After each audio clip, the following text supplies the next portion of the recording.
ছাড়াই বসেছেন।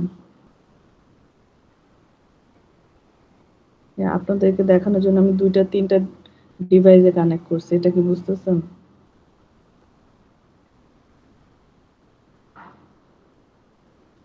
ম্যাম 7 পর্যন্ত দেখেছিলাম। সাদিক চৌধুরী 7। আচ্ছা, আপনি একটু বলেন তো এই 7টার আমরা ডিজাইন কি করেছিলাম? ম্যাম 7টার ডিজাইন হচ্ছে পি থেকে আমরা গিয়েছিলাম হচ্ছে এপিসি অর এস, আর এস থেকে গিয়েছিলাম এপিসি এর এর সি হচ্ছে স্মল লেটারের,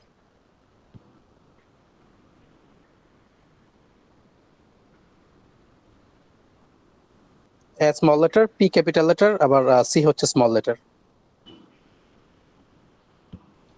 তারপর এস থেকে গিয়েছিলাম হচ্ছে এ স্মল লেটার,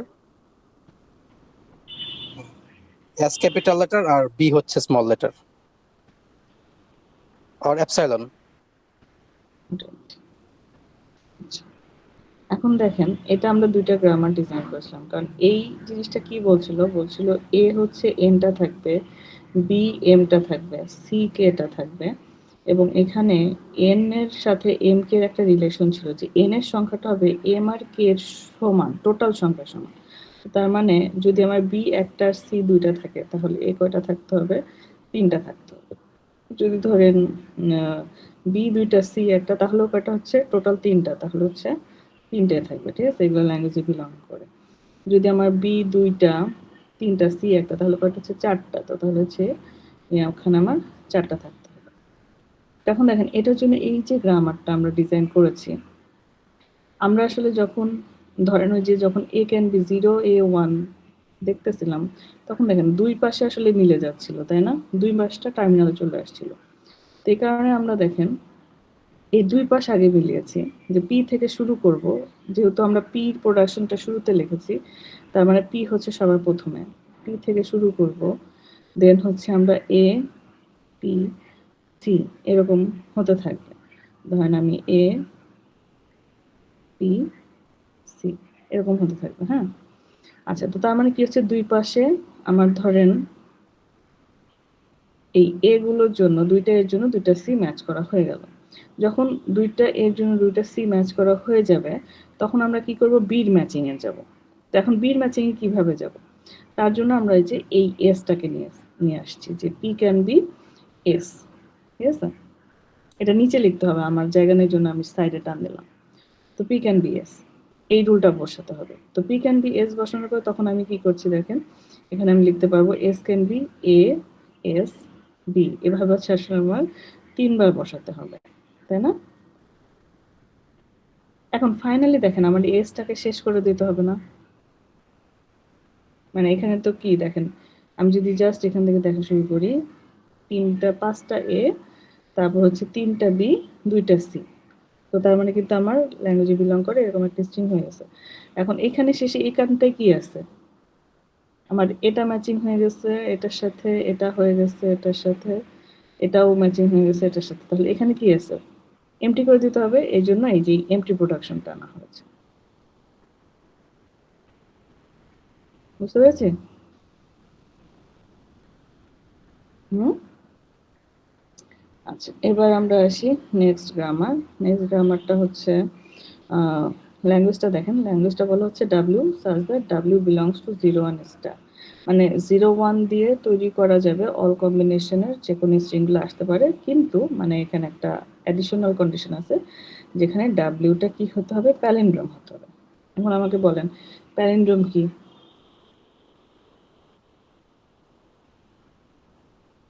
কোন একটা স্ট্রিংকে যদি আমি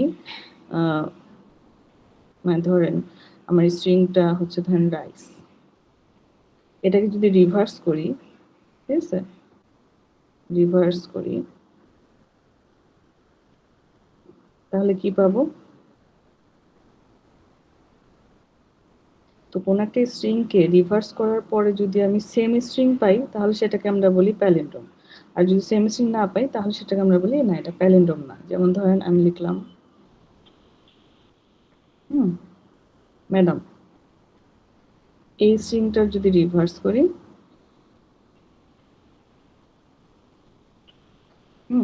তাহলে কি পাবো? এই এম প্রথমে, তারপরে এ, তারপরে ডি, তারপরে এ, তারপরে এম। কি পাচ্ছি? রিভার্স করার পর আর রিভার্স করার আগে কি ছিল? সেম জিনিস। তাহলে এটা হচ্ছে প্যালিন্ড্রোম। এখন আসি 0 1 দিয়ে। এটা বলা হয়েছে তো 0 1 দিয়ে। তো তার মানে এটাকে যদি আমি রিভার্স করি, দুইটা কি সেম? না, তার মানে এটা প্যালিন্ড্রোম না।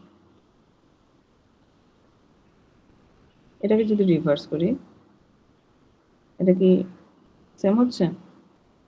এটা প্যালিন্ড্রোম না। এটাকে যদি রিভার্স করি, এটা কি সেম? তার মানে এটা প্যালিন্ড্রোম। তারপর দেন শুধু 0, এটাকে রিভার্স করলে আবার কি পাবো? 0ই পাবো। শুধু 1, এটাকে রিভার্স করলে কি পাবো? 0 0, রিভার্স করলে কি পাবো? 0 0। আচ্ছা, আবার ধরেন এটাকে রিভার্স করে,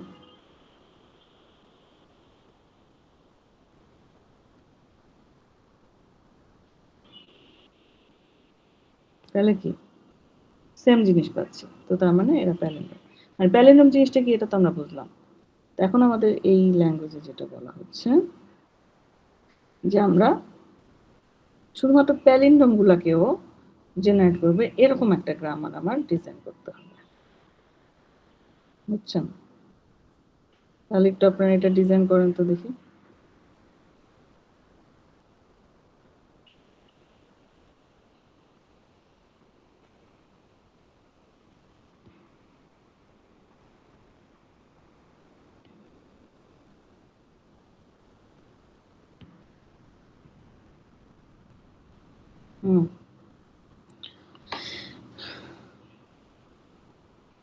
দেখেন প্যালিন্ড্রোমের শব্দটা কি, আমার প্রথম দিক থেকে আমি যা পড়বো শেষের দিক থেকে সেম জিনিসগুলো পড়ে আসতে পারতে হবে, তাই না?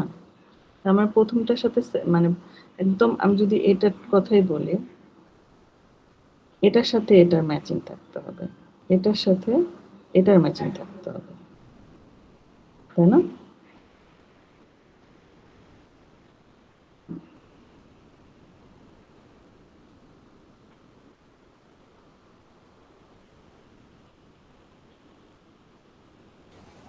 হিন্ট পাচ্ছেন কি? আমি আপনাদের একটু হিন্ট দিলাম।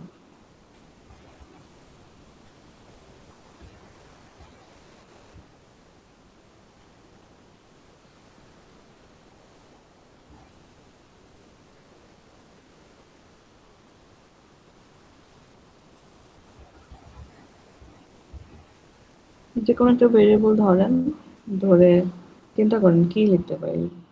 ধরেন আমি যদি এরকম লিখি যে এস একটা ভেরিয়েবল ধরলাম, এস ক্যান বি 0 এস 0, তাহলে এটা দিয়ে কি প্যালিন্ড্রোমগুলো তৈরি হবে কিনা দেখেন তো।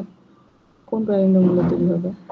S can B 0 S 0 0 S 0। তারপরে এসটাকে যদি আমি ভ্যানিশ করি এমটি দিয়ে, তাহলে দেখেন 0 0 0 0, মানে এটা তৈরি হবে। এটা তো প্যালিন্ড্রোম, তাই না? আবার ধরেন শুধু 0 0, এটাও তো প্যালিন্ড্রোম। তারপর ধরেন এটা, এটাও তৈরি হবে না? মানে ইভেন লেন্থের জিরোর সবগুলো হবে। এখন ধরেন এইখানটায় এইখানটায় যদি আমার অড লেন্থ হয়, মানে 5 লেন্থের, আমার যদি এখানে ধরেন 0 0 1 0 0 এটা হয়, তাহলেও কিন্তু প্যালিন্ড্রোম, তাই না? তাহলে এস কে আমি এমটি না করে আর কি করতে পারি?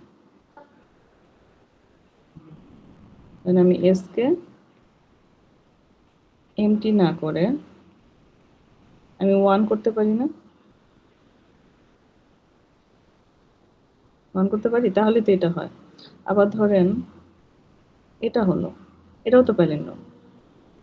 তাহলে আমি এস কে 1 না করে এস কে যদি আমি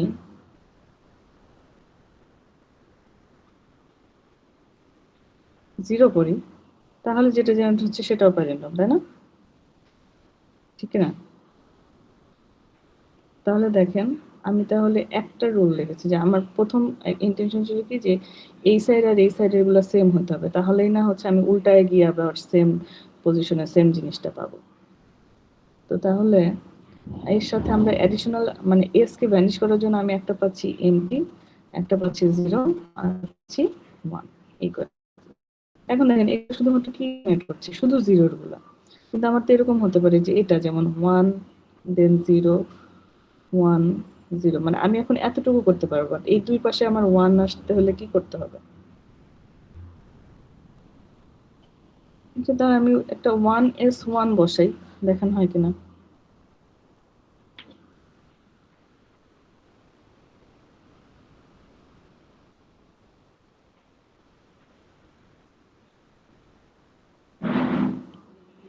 ওয়ান এস ওয়ান বসালে হয়?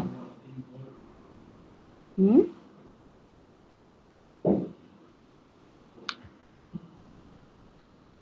দেখেন এখানে যদি আমি এস কে ফাইনালি এমটি দিয়ে শেষ করি তাহলে ইভেন লেন্থের প্যালিন্ড্রোম গুলো শেষ হবে।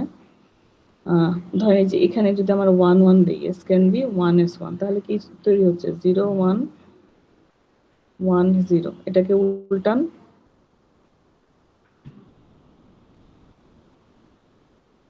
সেম জিনিস আসতেছে না? ইভেন লেন্থের। আচ্ছা, এখানে যদি আমি 0 বসাই তাহলে এখানে একটা 0 0 তো থাকবে অড লেন্থের, বা এখানে যদি আমি 1 বসাই তাহলে এখানে 1 1 থাকবে। মানে একদম মিডল পয়েন্টের তো উল্টানোর কিছু নেই অড লেন্থের ক্ষেত্রে, তাই না? বুঝতে পেরেছি? Yes, ma'am. Yes, ma'am. আচ্ছা, তো এরকম আমরা এক্সাম্পল আসলে অনেকগুলো দেখলাম। আপনারা আরো এক্সাম্পল প্র্যাকটিস করবেন, আর আমি তো কিছু অ্যাসাইনমেন্ট দিবই। আর আপনাদের অ্যাসাইনমেন্ট দিতে চেয়েছিলাম আগের টপিকের উপর দিতে চাই, আমি নিজেই ভুলে গেছি। দিয়ে দিব অ্যাসাইনমেন্টগুলো, হ্যাঁ। আচ্ছা, এখন দেখেন আমরা তো ডিএফএ পারি।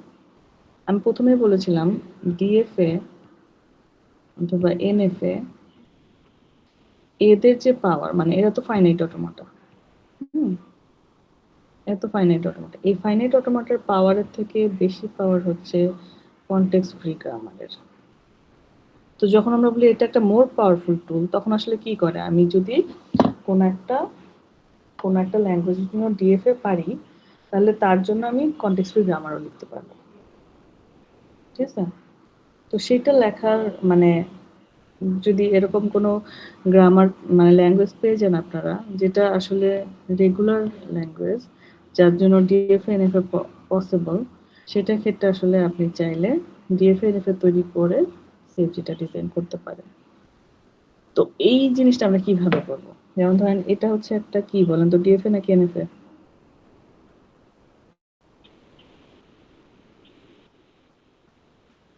এটার ল্যাঙ্গুয়েজটা হচ্ছে এক্সেপ্ট ইন স্ট্রিংস কন্টেইনিং 001, মানে 001 হচ্ছে সাবস্ট্রিং হিসেবে আছে। এটা ডিএফএ নাকি NFA? DFA ma'am. DFA, very good. তো তাহলে এই ডিএফএ থেকে আমরা এখন যেটা দেখতে চাচ্ছি, এই ডিএফএটার ইকুইভ্যালেন্ট পিএফজি দেখতে চাচ্ছি। মানে ডিএফএ তে কি করব, আমি দিব ধরেন হচ্ছে 1, এটা দিলাম, দিয়ে জিজ্ঞেস করব যে ও কি অ্যাকসেপ্ট করে কিনা। আমি দেখব যে 1 এখানে, 0 0 1, আমি আমার ইনপুট পড়া শেষ, অ্যাকসেপ্টিং স্টেটে আছি, তার মানে এটা অ্যাকসেপ্টেড। আর সিএফজি কি করবে, এটাকে জেনারেট করতে পারবে। তো এই জিনিসটা আমরা কিভাবে করতে পারি? তো প্রথমে আমরা একটু রুলটা দেখে আসি, আমাদের রুল কি বলে। রুল হচ্ছে দেখেন, make a variable R I, মানে for each state q Y. এটা একটা কিউ, ধরেন এটা কিউ1 কিউ2 কিউ3 কিউ4, মানে প্রত্যেকটা কিউ এর জন্য একটা করে ভেরিয়েবল ধরতে। সিএফজিতে কি থাকে, ভেরিয়েবল। তো তার মানে প্রত্যেকটা, এই প্রথম কথার মানে হচ্ছে প্রত্যেকটা স্টেটের জন্য একটা করে ভেরিয়েবল ধরতে হবে। তারপরে দেখেন একটা রুল অ্যাড করতে বলা হয়েছে সিএফজিতে, R I can be a R J, R I can be a R G. এরকম একটা রুল কোথায় অ্যাড করব, যখন আমরা দেখব যে আমাদের ডিএফএ তে এটা কি ট্রানজিশন, তাই না, ডেল্টা, যে আমার কিউ ওয়াই থেকে এ রিড করে আমি কিউ জেতে যাচ্ছি। ধরেন এখানে আমি কিউ থেকে 1 রিড করে কিউতে যাচ্ছি, এটার জন্য আমাদের এরকম একটা রুল অ্যাড হবে। ওই যে যে কিউআই এর জন্য যে আর ধরেছিলাম সেটা can be a R J. তার মানে এখান থেকে আমি কি রিড করে কোথায় গেলাম সেটার উপর বেস করে আমার একটা রুল অ্যাড হবে। আচ্ছা, add the rule R I can be empty. এটা কখন অ্যাড করবো? If q i is an accept state. তো তার মানে এটা যেহেতু এক্সেপ্ট স্টেট, এটার জন্য আমার একটা অ্যাডিশনাল রুল অ্যাড হবে। আচ্ছা, তারপর বলা হচ্ছে make r0 the start variable of the grammar where q0 is the start state of the machine. আমাদের ডিএফএতে q0 যদি স্টার্ট স্টেট হয় তাহলে r0 দিয়ে রুলটা সবার প্রথমে লিখতে হবে। আচ্ছা, ভেরিফাই দ্যাট, ফাইনালি আমরা কি করব? ভেরিফাই করব the resulting সিএফজি generates the same language that the DFA রিকগনাইজেস। আচ্ছা, তাহলে এখন আমরা যদি এখানে আসি, সবাই কি রুলগুলো বুঝতে পারছেন? ইজি রুল না? হ্যাঁ, দেখলে আরো ইজি লাগবে। ওখানে সিম্বল দিয়ে লেখা আছে বা জেনারেল ভার্সনে লেখা আছে, ওটা দেখলে একটুখানি আপনাদের টাফ লাগতেও পারে, বাট আমি যখন এখানে দেখাবো তখন দেখবেন আরো একদম ক্লিয়ার হয়ে গেছে। তো ধরেন আমাদের প্রথম কথা কি বলা হয়েছিল যে প্রত্যেকটা স্টেটের জন্য একটা করে ভেরিয়েবল ধরতে হবে। তো ওখানে বলা হচ্ছে আর আই। তো আমরা আর আই না ধরে এবিসিডিও ধরতে পারি, ঠিক আছে, ওটা কোনো অসুবিধা নেই। ধরেন আমি এটাকে এ ধরলাম, এটাকে বি ধরলাম, এটাকে সি ধরলাম, এটাকে ডি ধরলাম। হ্যাঁ, ওকে। এরপরে বলা হয়েছে আমার এরকম একটা ট্রানজিশনের জন্য আমার এরকম একটা রুল অ্যাড করতে হবে। তো আমি প্রথমে ট্রানজিশনটা দেখি, প্রত্যেকটা ট্রানজিশন, এই ট্রানজিশনটা ধরতে হবে, এই ট্রানজিশনটা ধরতে হবে, এটা ধরতে হবে, এটা মানে প্রত্যেকটা ওয়ান বাই ওয়ান। তো এটা যদি দেখি আমি দেখতে পাচ্ছি ডেল্টা অফ ইউতে আছি, 1 রিড করে কোথায় গেছি? ইউতে গেছি, তাই না? তো তাহলে এটার জন্য কিউ এর জন্য আমি ভেরিয়েবল কি ধরছি? আমি সিএফজি এর রুলগুলো এখানে লিখি। কিউ এর জন্য ভেরিয়েবল কি ধরছি? এ। তাহলে এ ক্যান বি কি লিখবো? এ ক্যান বি 1 এ, এটা লিখতে বলা হয়েছে, তাই না? আচ্ছা, তারপরে আবার এখানে আরেকটা রুল কি আছে যে কিউ 0 কোথায় যাচ্ছে? Q not. কিউ নটের জন্য আমি ভেরিয়েবল বি ধরেছি। তাহলে এটা কি এ না?